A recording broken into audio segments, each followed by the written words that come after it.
আপনারা দুরূদ শরীফের মাধ্যমে অনেক দোয়া কবুলের গল্প শুনেছেন, কিন্তু আজকের এই দোয়া কবুলের গল্পটি সম্পূর্ণরূপে আলাদা, যা আপনার কল্পনা শক্তিকেও হার মানাবে।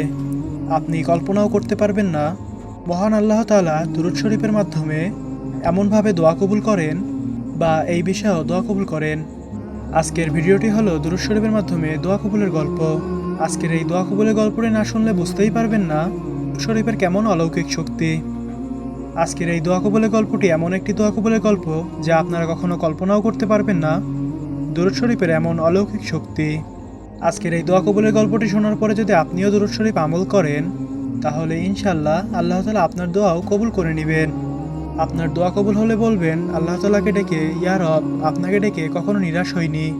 তো চলুন আজকের ভিডিওটি শুরু করা যাক। প্রিয় দিনী ভাই ও বোনেরা, শুরু করছি পরময় আল্লাহ তাআলার নামে। বিসমিল্লাহির রহমানির রহিম। আমি বাস্তব জীবনের দোয়া কবুলের গল্প আপনাদের মাঝে শেয়ার করে থাকি। আপনার দোয়া কবুলের গল্প শেয়ার করতে চাইলে আমাদের হোয়াটসঅ্যাপ নম্বরে যোগাযোগ করুন। ডিসক্রিপশন বক্সে ও পিন কমেন্টে হোয়াটসঅ্যাপ নম্বর দেওয়া থাকবে। আপনার দোয়া কবুলের গল্প আমাদের চ্যানেলে প্রচার করা হবে। তো চলুন আজকের ভিডিওটি শুরু করা যাক। গল্পের শুরুতেই তিনি লিখেছেন, আমি অনেকদিন ধরে নিয়মিত দুরূদ ইব্রাহিম পাঠ করি এবং মহান আল্লাহ তাআলার কাছে আন্তরিকভাবে দোয়া করি। সব সময় আমার সব দোয়াগুলো খুঁটিনাটি আল্লাহ তাআলা তার কাছে বলতাম, বিশেষ করে আমার জীবনে উত্তম জীবনসঙ্গীর জন্য।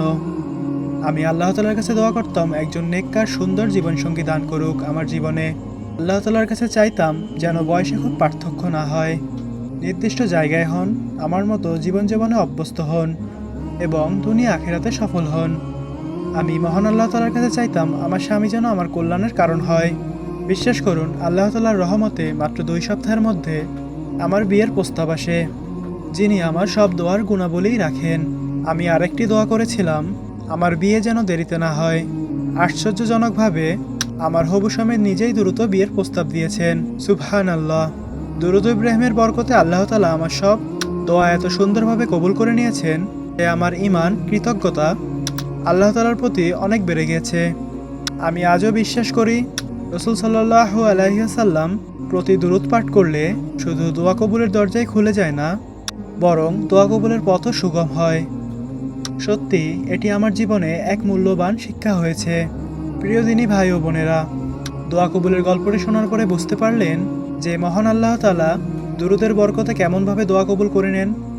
এই বোন যেমন হাজব্যান্ড চাইতেন, যেমন তার জীবনসঙ্গী চাইতেন, সেটা আল্লাহ তাআলাকে প্রত্যেকটা বিষয়ে খুঁটিনাটি সব কিছুই খুলে বলতেন। সেই ব্যক্তি দেখতে কেমন হবে, তার চরিত্র কেমন হবে, তার বাড়ি থেকে তার বাড়িতে দূরত্ব কতটা হবে, তার বয়সের পার্থক্য কতটা হবে, তিনি সব কিছু বলতেন আল্লাহ তাআলাকে। কিন্তু আল্লাহ তাআলা যখন তার জীবনে তার হবু স্বামীকে পাঠালেন তার জীবনে, তখন তার দোয়ার সঙ্গে প্রতিটা বিষয় মিলে গিয়েছিল। এটাই হচ্ছে দুরূদ শরীফের পাওয়ার, এটাই হচ্ছে দুরূদের পাওয়ার। আপনিও আল্লাহ তাআলার কাছে দোয়া করুন, দুরূদ শরীফ আমল করুন, দেখবেন আল্লাহ তাআলা আপনার দোয়াকে কবুল করে নিয়েছেন। আপনার বিষয়টা হচ্ছে বিয়ের বিষয় নয়, অন্য কোনো বিষয়, কিন্তু আল্লাহর উপরে ভরসা করে দুরূদ পাঠ করুন, দেখবেন আল্লাহ তাআলা আপনার দোয়াকে কবুল করে নিয়েছেন ইনশাআল্লাহ।